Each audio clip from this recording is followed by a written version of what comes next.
All right, well, good afternoon, everybody. It's 12 o'clock, and thank you for joining us today. And thank you for joining today's Learn United session. For those of us that might be new to these sessions, these conversations are designed to highlight a variety of voices and relevant topics in our community.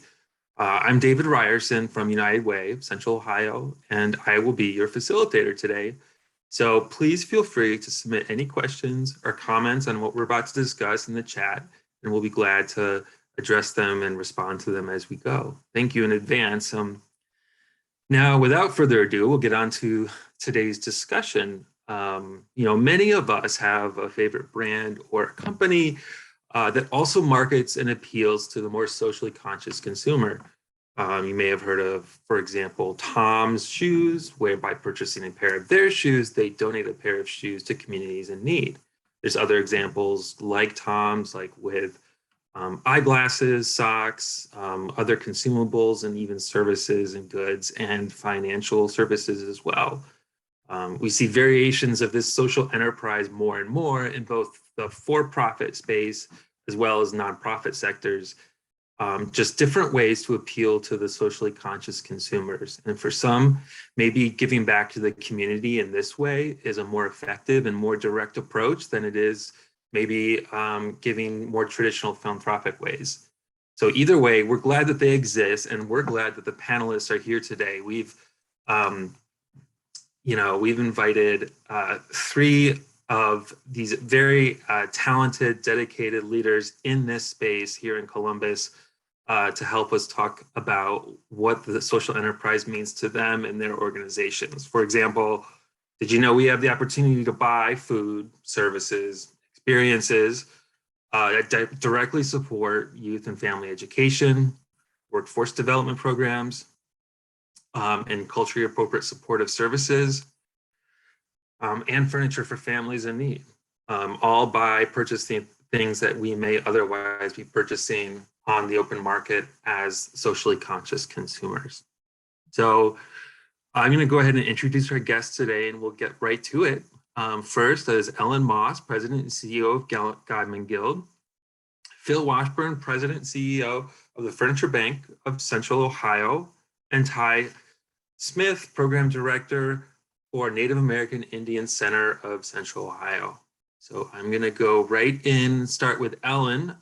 If you're okay with it, I'll start at the top. And I'm going to ask you if you would be able to share with us some information about Godman Guild and what brought you to the leadership role you're in today. Well, thank you, David, for that introduction. And it's so wonderful to be on this panel with Phil and Ty. Appreciate that as well. Well, I'm not sure you want to know very much about why I came to the Guild, but I will say that what the Guild stood for, its mission, was something that really attracted me at the time. I've been with the Guild for 25 years this year, and it's been a wonderful journey for me. The Guild was actually founded in 1898 as the first settlement house in Central Ohio. And it was established in an area that was called Flytown. And Flytown was situated just north and west of downtown Columbus. A settlement house, for those who are not aware of what it is a movement that was established back in the late 1900s for those huge numbers of immigrants that were coming from Europe, as well as the Black Americans that were migrating up from the South to get away from a lot of the oppression that was happening down there. And the social work practice really came from the settlement house movement here in the United States. In its early days, the Guild offered a free public library, a free kindergarten.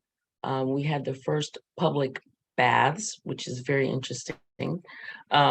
We provided English classes, employment training, children's programming, a place to distribute free milk for mothers and their babies.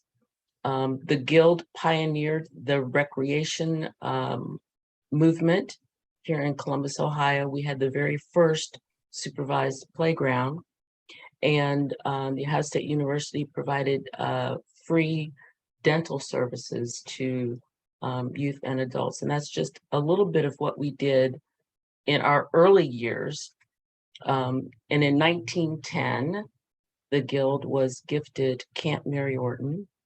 And a lot of folks know Camp Mary Orton more than they know the name Godman Guild.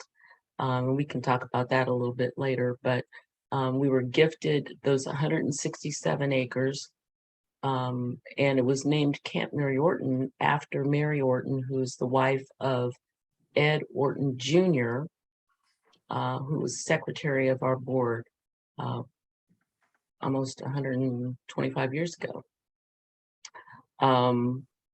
And we were given Camp Mary Orton so that mothers and their babies and their children could get out of the dust and the noise and the turmoil that was going on in Flytown. And so we've really tried to stick close to the original reason for gifting Camp Mary Orton to the Guild by having our Summer Youth Empowerment Program there each year.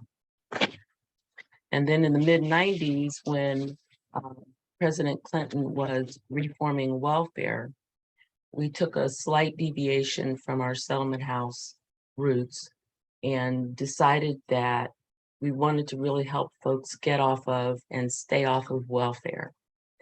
And so at that time, we really started to ramp up our adult education programming and our employment services programming. And that really has evolved to where we are today, where our focus is on workforce development and providing programs that help individuals and families increase their social and economic mobility.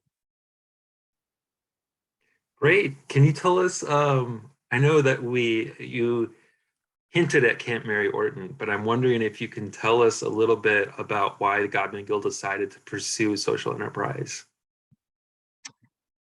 Well, I can talk about Camp Mary Orton, and I can also talk about Blue Bow Tie Catering. Yep. As I said, Camp Mary Orton is 167 acres. And if you think about having to mow your lawn and take care of your property and how much work that is, trying to take care of 167 acres of land, as well as all of the buildings that are there, is a huge undertaking. And what we found, I would say back in the late 80s, early 90s, was that we were having a harder and harder time of trying to maintain that 167 acres. And a lot of conversation was had about whether or not we should sell the property. And we decided that because it's such a precious asset, there's very few privately owned spaces like this still available in Central Ohio. We wanted to keep it, and we wanted to keep it for mission's sake. And so at that point in time, we started working on some of the activities that we can talk about a little bit later, but it really was important for us to keep that property. And so we decided to leverage that asset. And then with Blue Bow Tie Catering, it's a very interesting story because what we were noticing in our building at 6th Avenue, and we're no longer there, but we had some vending machines, a couple of vending machines. We did not operate them, but we noticed that our adult ed students were feeding themselves and their children out of the vending machines. And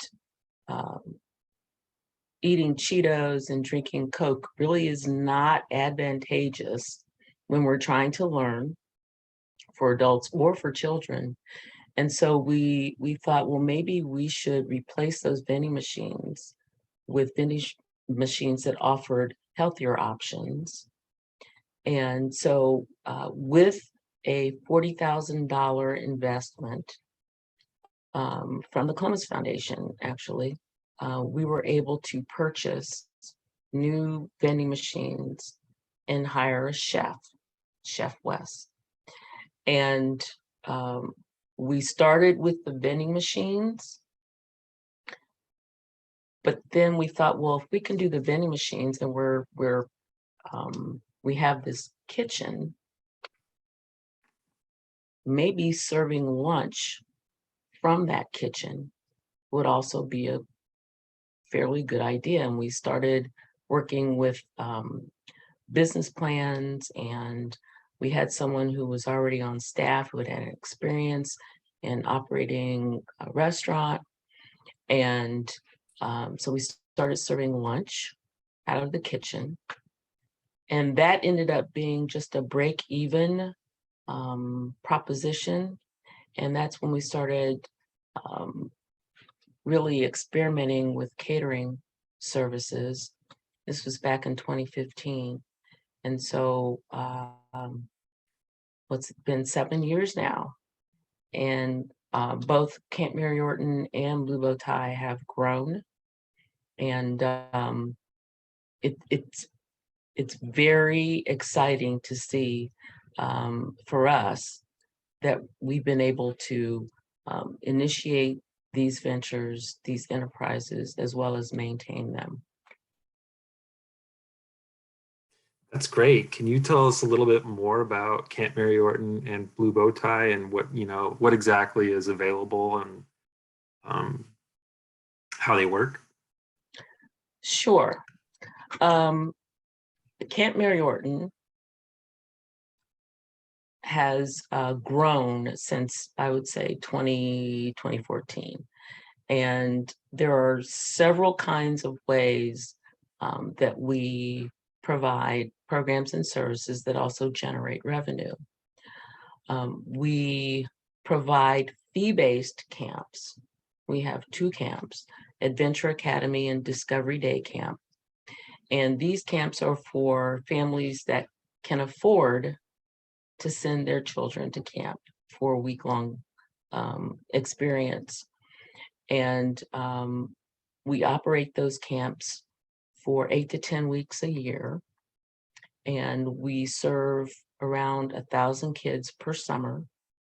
And this past year, we had a waiting list of almost 800 kids. So there are a lot of parents that really wanted to get their kids into a summer experience, but we just weren't able to provide services for those many kids.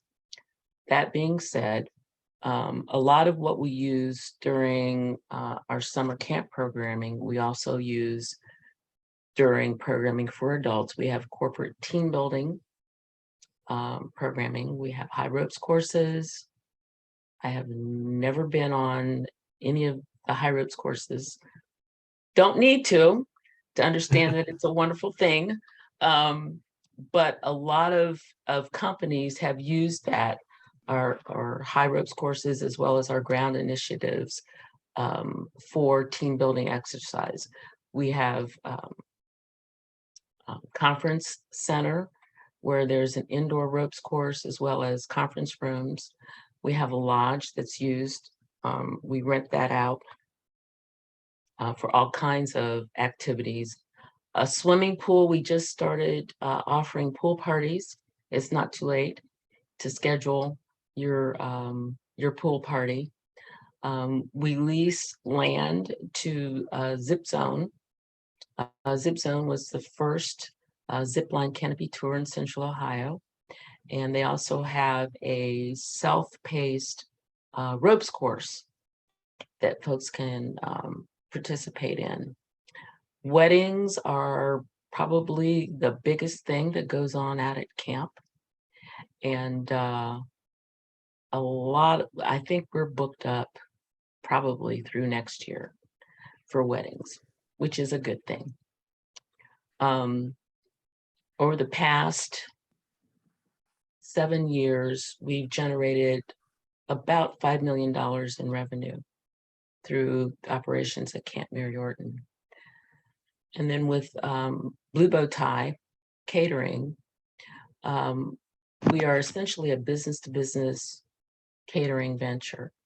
And we just started getting into other kinds of events like weddings or baby showers, that kind of thing. But our focus is on catering events for businesses, whether they're meetings or conferences, or even larger events. And it just takes a phone call to Chef Wes or getting online, bluebowtiecatering.com, to take a look at the menu and place an order. That's great. I want to ask one question about the ropes course.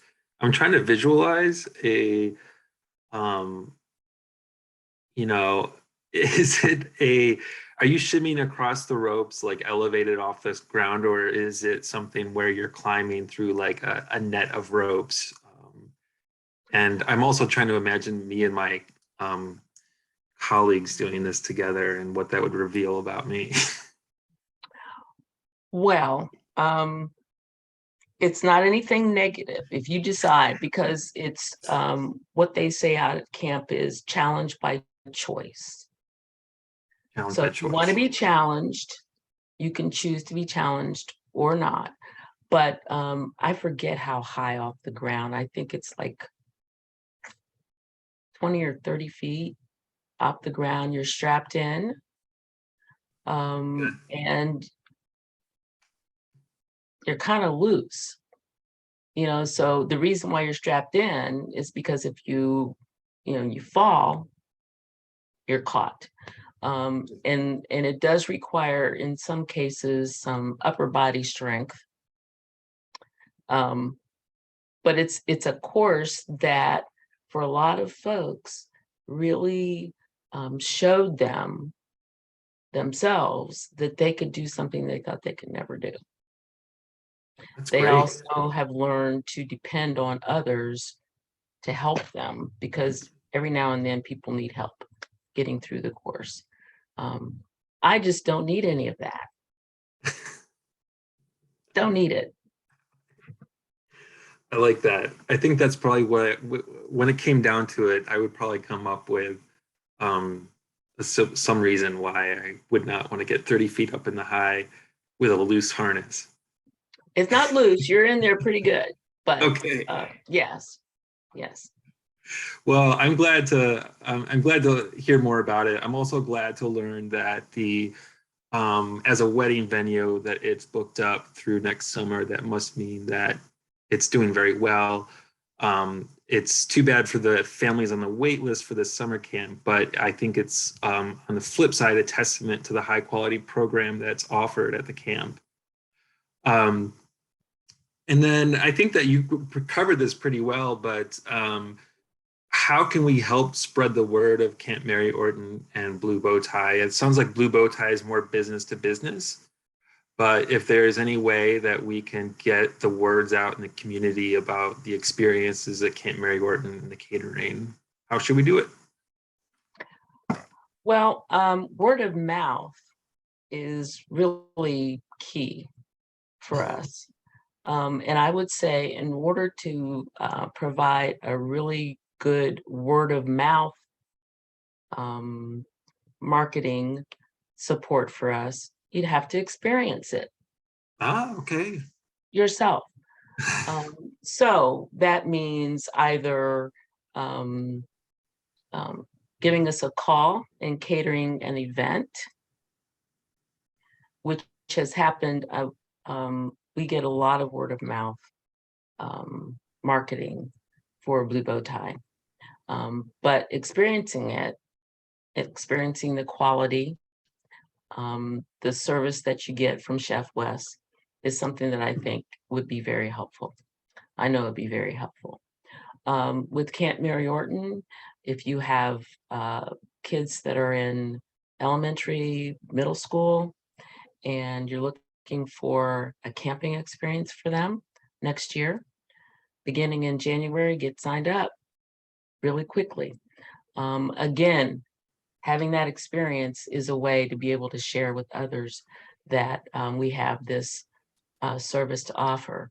Um, Corporate team building, if you want to schedule a meeting or a conference and get away, it's being at Camp Mary Orton, which is just about 12 miles north of Columbus in Worthington.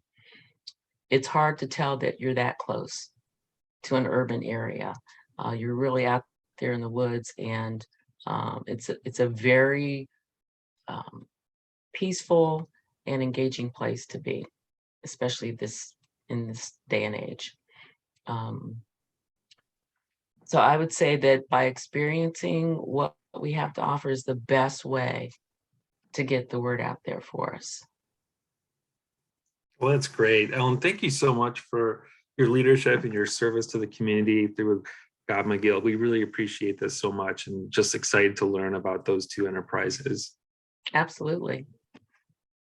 So next, let's learn about the Furniture Bank, Phil. And let's, if you could, please just tell us how, what the Furniture Bank of Central Ohio does, the service area, and, the kind of typical services that people access the Furniture Bank for. That'd be great. Yeah, thank you, David. Great to be with you all this afternoon. So the Furniture Bank of Central Ohio began about 25 years ago, 1998. So we're a little bit younger than Godman Guild. But we exist to provide furniture to families who are going through and struggling with poverty and need those basic furniture items to help them to have the capacity to go through these life crises. And if you think about how furniture plays such an important role in our lives, right? Each and every day, you get through a day, the struggles, the stresses, and you come home, and oftentimes the first thing you do is you plop down on the couch, right, and maybe take off your shoes, or you sit down at the table to talk to your kids if they're doing homework, or have a meal together. And then at the end of the day, it's crawling into bed to just be able to let the day go, rest, recharge for the next day. Well, when you're going through a life crisis and you're struggling with poverty, and you're having to make that really rough decision between food, housing, healthcare, furniture, furniture is going to end up at the bottom of that list. And we see that time and time again with folks in our community, neighbors who are struggling. Furniture becomes one of the things that they choose to go without so that they can have the funds to deal with some of the other things. And so we want to make sure that those folks have the furniture that they need so that they can rest and recharge, have those family conversations, have that dinner together, have a place for their child to do homework, and have a bed to sleep on so that they can focus their energies elsewhere. And we serve the broader Central Ohio community, but we predominantly, most of those who we serve is here in Franklin County or in Fairfield County. Clients come to us through referring agencies. We have a network of about 75 referring agencies who screen clients and determine their need, and then make that referral to us and partner with us to make sure that the clients get exactly what they need. And it's the most needy and most deserving clients who are receiving the services. Once a referral is made, those clients can either choose to come to our showroom, walk the showroom, and pick out the furniture themselves. And so we really love that empowerment piece, that if you have a vision for what you want your space to look like, if there's a specific need that you're looking for, they can come pick out the color scheme and pick out the pieces that match their vision. And we load it up and deliver it that same day. And so it's a really great experience when you have a child maybe walking through and they're getting a bed for the first time, and you know that night they're going to be sleeping in that bed for the first time. It's very very powerful. The vast majority of the families we serve are coming out of what you would expect. Homelessness is one of the number one causes for folks to receive our services, who they've come out of homelessness. They've been recently reestablished in housing through one of our partner agencies, and now they need just that basic furniture in order to be able to focus elsewhere. And so that's one of the big areas. Eviction is another area. More recently, immigration and refugee resettlement. We're seeing a lot of families who are coming our way through that, and so it's great for us to be able to serve those families who are becoming new Columbus residents as well. But it can be any number of things that bring people to us, but we're just glad to be able to provide that furniture that they need. The way we provide that furniture is actually through our network of furniture donors. Each year, we have close to 8,000 different neighbors in our community who donate their unused or their used but unneeded furniture to us to allow us to give that furniture to those families who need it and keep it out of the landfill. And I think that's an important part of the equation. There's literally tons and tons of furniture that just ends up in the landfill every year. And it's filling up our landfill at a rapid rate. And so we really serve to help keep that usable furniture out of the landfill and back in productive use for families in need. That's great. Can we talk a little bit about your social enterprise journey and a little bit more about how it came to be and where you see it going in the future? Yeah, we're like Godman Guild. We have a couple of different social enterprises that we operate. Our first is a traditional thrift store called Furniture with a Heart. We have a location on Morris Road in Franklin County, and we have a location on Memorial Drive in Lancaster. And those are, as you would imagine, a traditional thrift store. We take donated items and we allow people in the community to purchase those items at a discount from what their original value would be. And we use those funds to help offset our costs. And that's an incredibly successful social enterprise for us. We do well over $2 million a year in revenue between those two locations. And it really allows us to have an outlet for some of those items that get donated to us that really aren't appropriate maybe for some of our families. You think about a large sectional, it doesn't fit in an apartment very well. And so we would have to turn those sorts of things away. Well, now we have a way to accept those donations, sell it to the community, and use those funds to fund our mission. And I'd like to add as well that a large number of the folks that are purchasing through our thrift store are also low to moderate income folks. It's not exclusively, but it is some number of that is low to moderate income folks. And so we also know that we're helping to provide furniture to the broader community as well in an affordable manner. So allowing people to have the couches and things that they need, but to save more money so that they can use those dollars elsewhere.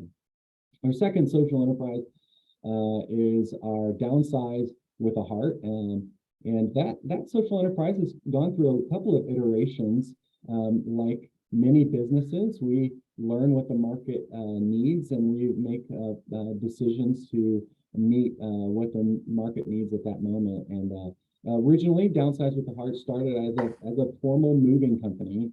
And the idea is that there's a lot of furniture out there that people who are going through a downsize, maybe an estate situation, people who are moving from their long-term house to maybe an apartment as they age, any number of reasons in which they might need to get rid of a large quantity of furniture that exceeds really what we have the capacity to accept in our free residential furniture pickup. And so we created this program to be that moving service where we would help you move from your residence to your new residence, take away anything in which you had to get rid of, and do it as a fee for service. We found out that there's a lot of competition in that moving business, but we did find that the thing that customers kept coming back for was that bulk donation and also bulk disposal. And so we moved into that space, and that's where we exist now. Is we exist to allow people who have large furniture donations that need a lot of time to hire our teams to come in, move that furniture out for you on your behalf, and then that furniture is donated to the furniture bank and used for our programs. And then if there is things that you need to get rid of that need to be disposed of, we will also move that out and charge a very competitive disposal rate. And so it's kind of a one-stop shop of making a donation, but also getting rid of maybe some disposal all in one spell swoop. And that's been incredibly successful. Over 20% of all of the furniture that we receive now every year comes through our downsized business. So it's an incredibly beneficial access point for us to get the furniture that we need to continue to operate our business each and every year. It's great. And the, you know, you touched on it a couple times, but I also wanted to just comment that the Furniture Bank has done a great job of kind of being visible, but elevating volunteer opportunities. And more specifically, I'm wondering if the thrift store in particular, are those staffed by Furniture Bank volunteers or paid staff? And like, I think that there's a lot of volunteer opportunities with the Furniture Bank. And I was wondering if you could talk a little bit more about that. Yeah, that's a great call out, David. Yeah, so we do have a ton of volunteer opportunities. We have over 2,000 volunteers who step foot in our organization every year, and it's really across the board, the number of different ways. Our stores are actually operated with paid staff and employees, but they're supplemented with volunteers. And so we have volunteers who come in weekly at the stores, and they help us with assembly of furniture. They help us with sorting donations, fixing things, you know, that might be broken but are still serviceable. And so we have a great need for volunteers at our stores to help in those capacities. And it's a really fun and rewarding way to spend a morning or a couple hours. But the other thing that we offer is our own furniture wood shop. So we produce furniture in-house that we use for the families that we serve. Each and every year we produce over 3,000 to 3,500 pieces of furniture. And these are items that we don't get enough donated to meet the demand of our clients. And so you can think about things like dressers, kitchen tables, coffee tables, side tables, bed frames, things that people don't typically transition through very quickly, right? A couch, you might have a lifespan in which you use it and then you're ready to move on. But dressers, they're wood, they tend to hold up a lot longer. People don't give those away as frequently. And so we have volunteers who come in weekly and they produce the parts. And then we have other volunteer groups that come in and do the assembly of those parts into the furniture that we need. And it's a really a great volunteer opportunity. And it's we can handle everybody from no experience whatsoever all the way up to people who have been woodworking for 50 years or longer. And we have specific needs for each of those and everywhere across that gamut in our furniture production. And so we have a lot of corporate groups that come in, a lot of civic associations, Rotary clubs, church groups, as well as we have those regular volunteers that come in every week and help us with using the table saws and using some of the power equipment that's a little bit more dangerous and needs a little bit more training. But if you have that skill set, we have a spot for you. That's great. I'm glad to learn about all the other details and the components of the social enterprise model. And obviously, volunteerism and the volunteer opportunities are one way where you guys do a great job of getting the word out. But there's also information on your website on those social enterprises. Am I right? Absolutely. Yeah, you can go to our website. We have very active social media as well in both Facebook, Instagram, LinkedIn. I'll specifically call out, we have a unique Facebook page for both our Morris Road location and our Lancaster location, as well as a Facebook page for the Furniture Bank itself. And so I'd encourage you to follow all three, especially if you're a thrifter and you like to see the deals and the specials, because Lancaster is only about a 30-minute drive away, and there's sometimes we get some really unique things down there, and so it might be worth a drive down there. But that's a great way to kind of stay in touch with what we have going on, specials that we might be running, unique items that we get donated. We try to feature those on our Facebook and Instagram pages as well. It's just a way to let people know what's happening in the stores. If you know anything about thrift, is the inventory switches and turns over so quickly. You almost have to stay on top of it and get in there pretty regularly to see what we have, because you never know. And so those social media outlets are a great way to stay in touch with what we have going on.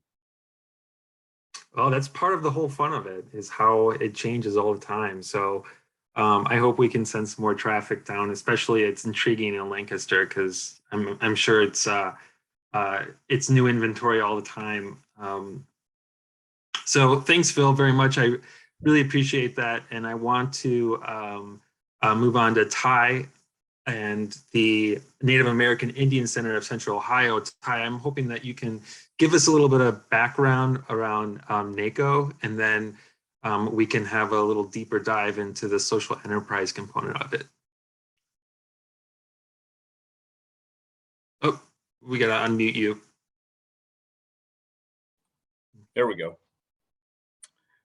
Thanks, David, United Way, Ellen, Phil, for sharing you guys' stories. Happy to be here, share a little bit about ourselves. As David, referenced to the Native American Indian Center of Central Ohio as NACO. It's a lot easier just to use the acronym. So if you hear me say NACO or the center, I'm referring to our agency. But my name's Ty Smith. I'm the project director. I'm originally from the Confederate Tribes of Warm Springs, Oregon. I work alongside my wife. We're a mom and pop operation. She's the executive director. Again, I'm the project director. We've been at the helm since 2011. NACO's been in existence since 1975. The founder, not with us any longer, Selma Walker, started things out. And it was a time period that a lot of different tribal people were being moved around to different parts of the country, or they were actually traveling or transitioning from reservation life to urban life. And that time period was better referred to as the Relocation Era. And there were a lot of different Native people that made it into the Ohio area, along with some other major cities around the country, Cleveland being one of the main cities here in Ohio. But there would be other ways that people would begin to start to migrate out, and they would find themselves in different parts of the country. Could be military, some could fall in love. There would be, higher education, job opportunities, things of that nature. Well, anyway, during that time period, Selma noticed that when she came to Ohio, unlike the areas out west, more reference to on the, the west of the Mississippi, what's better referred to as Indian country, the infrastructure was basically non-existent in this part of the country in terms of what exists for Native Americans. And so hence, during that time era too, spawned, what we now refer to today as urban Indian centers, and hence, the beginning of NACO coming into existence. And so what she did was she was really just adamant about trying to find a way to just connect and keep a sense of community, family, tribe, people. And so it was really about, just the togetherness is what she was trying to promote the most. And so her legacy was passed on after she passed away to her daughter and her son-in-law, Mark and Carol Welch, both who are no longer with us as well. But they did awesome work carrying the torch, and come around to 2011 is when they passed it on to both my wife and I. And in that time, we've been here, we moved out here in 96, and not to get too far off track about our own personal story, but we began to, intermix with the community and began to kind of see, I guess, the difference between growing up on the reservation and what it meant to live in the urban setting, and that there was a different plight, if you will, that some of the people were going through. And we began to recognize right away that, their efforts and what they meant in terms of, really trying to make a difference, it counted for a lot to a lot of people. And today we're a very small percentage of people in the state. We're less than 0.5%. We're 0.3% of the entire population in this state. And in that light, though, there comes a point when you have to come to the reality of that we're a very invisible population. And I don't say that in a way to try and captivate, this audience or anybody else, but one of the things that we recognize, though, is that we're not only invisible unto the general population, but we're invisible unto ourselves as well. And so it's hard for us to connect. And so NACO today stands as really the only viable urban Indian center in the state. And so our efforts are basically reached to all corners of the state. The work that we brought forward over the years, and more so by way of the community's voice through some really awesome project work that we're able to do, engaging them. And one of the key pieces that we really just utilize in developing our approach and a plan to our mission work is referenced as the NACO blueprint. But the blueprint came by way of the people's voice, the consensus of what was important and what was needed in order to really start paving the way into a better future. So rather than talking about it, we would put a plan together that we'd actually take action on. And so in that, there was 3 pillars that emerged. The first was cultural preservation and restoration. The second was community development. And then the third was economic development / sustainability. And so to kind of unpack that a little bit, what culture means to Native people is one, there's no way to just overgeneralize and summarize what that means. There's a lot of little intricate pieces. There's a lot of nuances.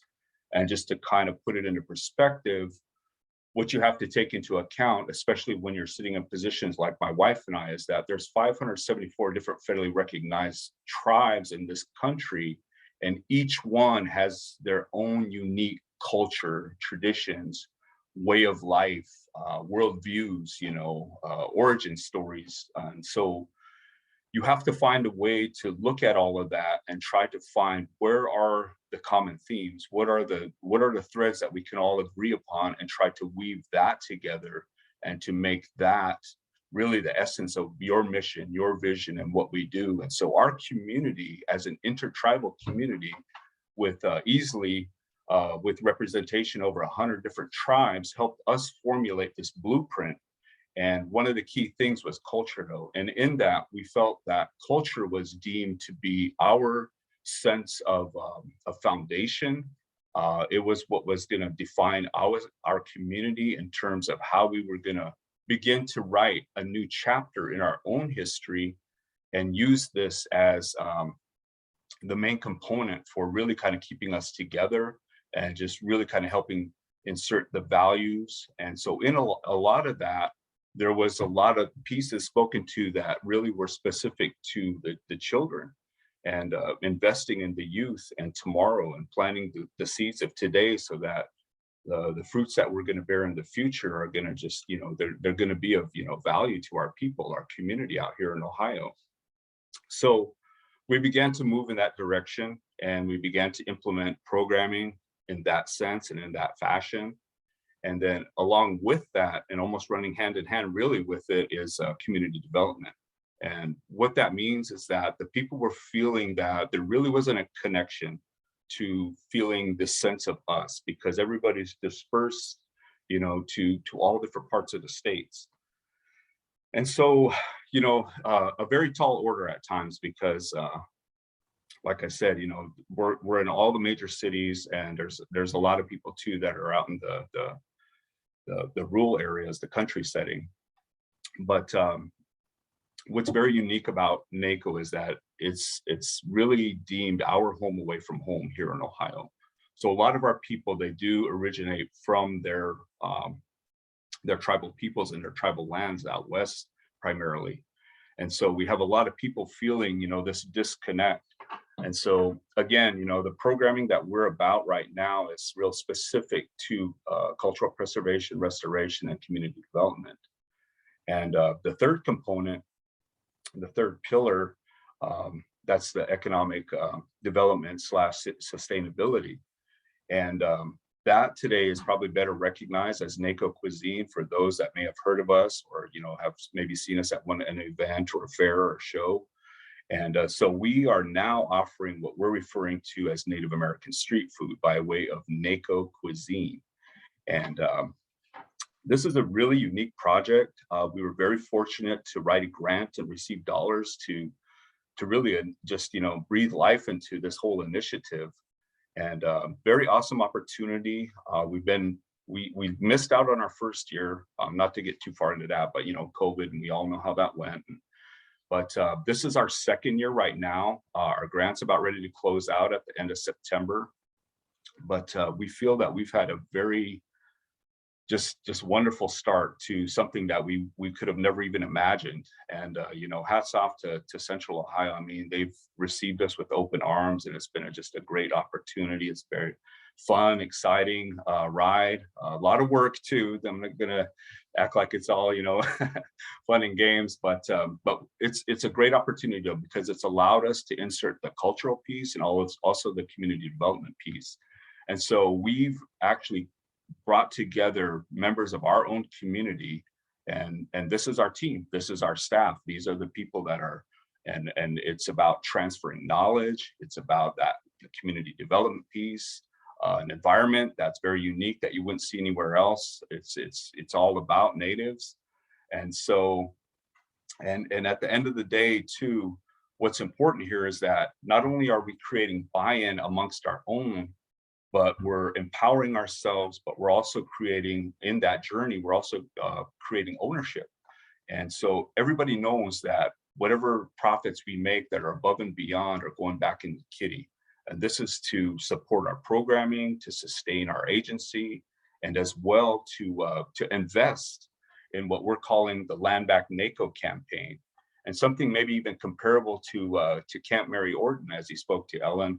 Our dream and our aspirations are to have our own place as well, somewhere here in Central Ohio, where our people can congregate and gather, be ourselves, and just practice and take part in things that are meaningful to us, and become more of a connected community and a place that essentially can be a home, a space where we can actually say this is ours. And we do have a wonderful place right now. We have a spot on the south side of the city. It's a small agency. We got a corner lot on a block there at 4th and Ennis. But we've been there since roughly 2000. This is the 4th transition of the agency. But we've stepped into naco cuisine to really aspire to take matters into our own hands and do it by way of just really sharing a piece of our culture with the broader public. And we like to say that our food is really our way of not only extending a warm handshake, but also just helping raise awareness, create visibility for our people, and just letting people know too as well, hey, our presence is here too, and hey, this is what we have to offer. And it's turned out really awesome though. It's been a nice ride to this point. We're very new. I know that this journey still got a long ways to go. We're very excited, we're very hopeful. But by way of the community's voice, I definitely want to underscore that because of them, they've definitely helped us to make the steps to get to where we are today. And we feel like, we're writing a new successful chapter in Native American history, one that's, built around strength-based, culture-based, family-based, and so these things are important to us. And so we want to make sure that, we're leaving something, and the legacy of what NACO is all about is there for our children to pick up and, take hold of, and to continue moving it forward. So I'll say about that much right now, David. Maybe there's something else that you might be thinking about or I was trying to be fast too, so I'm sorry, everybody. I'm trying. I usually we give presentations, and it feels like it takes like an hour to really kind of go through and unpack a lot of things. But I do appreciate the time here. So, Yeah. boss, about that much for now. Thanks, David. No, that's great. That's great information, Ty. I think that being aware and just kind of learning about NACO cuisine and NACO at this point on your journey is really valuable. And we want to do whatever we can to spread the word. Can you share just a little bit about what to expect at NACO cuisine as far as the menu goes and where we can find it, the food truck? Yeah, absolutely. So first of all, Native American street food is really one prong to the food that we offer. So let me unpack that first. So what we have right now during the spring to the fall season is our actual food trailer. And we've been hitting events pretty hard since the beginning of May up till now. And we're going to go till roughly the middle of October. We just got done with the Columbus Food Truck Festival, which was huge. Got rained out in certain spots, but in between that, it was hand over fist moments, and it was fun. It was exciting, and again, it was a lot of work. But the food that we offer, we have what we call Indian taco, and so this is better yet, come and find out and try it. It's awesome. But you can find us on our website, and if you go to naco.com, there's a lot more about NACO cuisine there. But to finish with the menu, though, we do have the Indian taco. We have an Indian taco bowl. We also have a buffalo burger. We have what we're calling NACO pocket. And then the staple piece as well, we have fry bread. And all of these things are really awesome. Again, it's kind of like, I like what Ellen said, in order to help champion our efforts, it'd be better if you came out and actually tried our food and passed the word on beyond that. So, but the second prong of what we got, and honestly, COVID in its own way was a blessing in disguise. We would have never thought of this approach, and actually, it really came by way of my wife. And we were sitting, and we just got the trailer out in 2020, and COVID respiked, and we didn't really know what to do. And so everything got shut down again, and we really were just kind of sitting there, dead in the water. And my wife, after a couple of weeks, we were just kind of brainstorming, what do we do? And she says, what if we do something that makes it so that it's like curbside pickup? Hence, we came up with what we're referring to as platters. And so we came up with these different platters that are all very intertribal platters featuring different regions of the country and the food that you could look to find in those places. And so through that, we opened things up in the winter of 2020, December, and then going into 2021. So from December to April, we offered these platters monthly.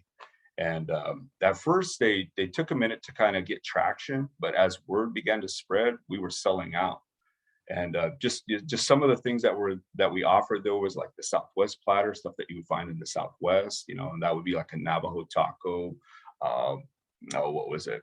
Blue corn tamales, blue corn enchilada, things like that.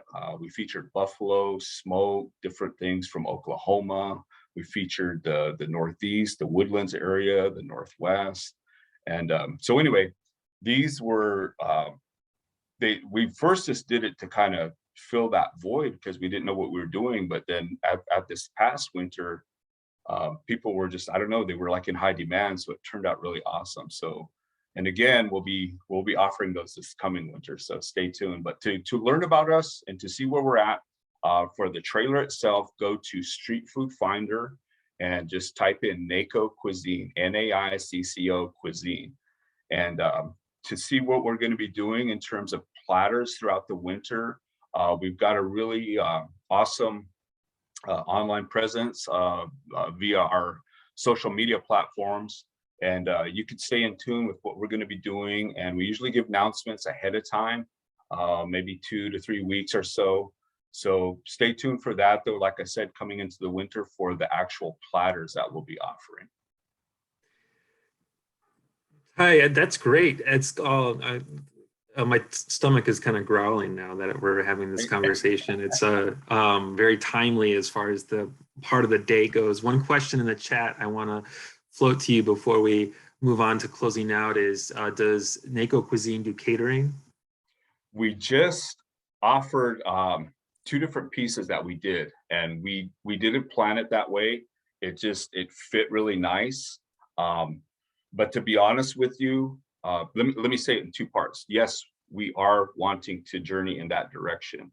But how to balance that with where our schedule is, well, for right now, 2022 is full, but for 2023, we're definitely going to be willing to entertain that.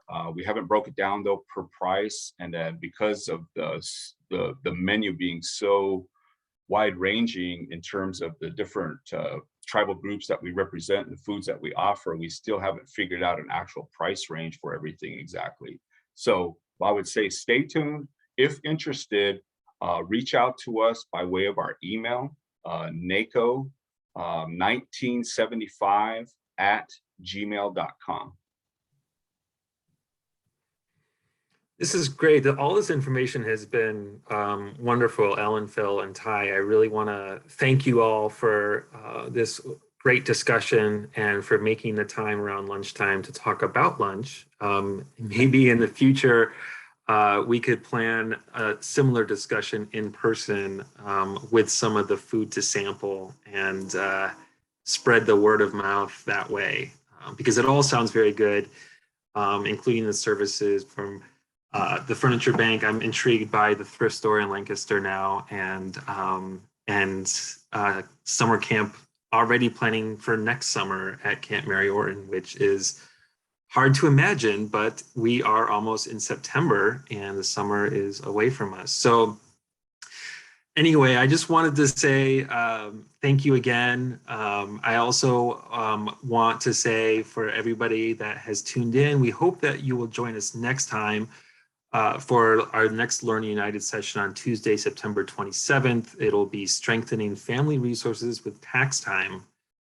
And information and registration will be forthcoming, will be on our website. Please keep an eye out for that.